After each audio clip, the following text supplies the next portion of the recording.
Hello, dear Forest Grove Stake teachers. Happy post Halloween. One of the advantages to Halloween is the leftover candy. And so I look at this licorice here and I'm thinking, how can I use this in teaching? And here's how far I got. So I could do this. I could say, could be a villain. Yeah, don't keep the commandments. They're no fun. Don't do it. They're dumb. And then the first student to open up the scripture and to clearly, doctrinally explain why I should keep the commandments, like John 7:17, he gets to eat the villain's mustache, thus stripping the villain of his villain identity.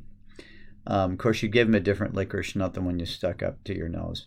So I give that to you as a challenge because I'm sure you can do a much better job at figuring out an object lesson for this licorice that's a lot better than any cheesy idea that I would have.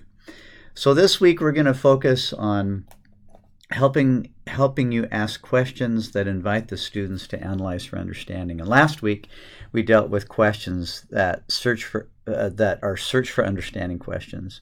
Just as a review, chapter 5 of the handbook, section 5.1 gives us 4 types of questions.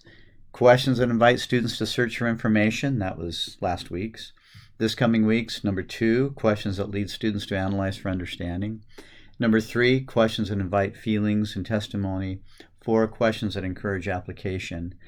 Let's keep in mind consistently also the model of deep learning, that we want to facilitate the students knowing and understanding. Hence, we ask questions that search for understanding and that search for information and help them analyze for understanding. And we also want them to emit effective righteous action. So we ask questions that invite feelings and testimony and questions that help them apply. And ultimately, as we're seeking to have deep learning occur in the classroom, we want them to not just do something, but to also to become something. So those 4 questions we're focusing this week on the second type of questions. Thanks. Have a good week.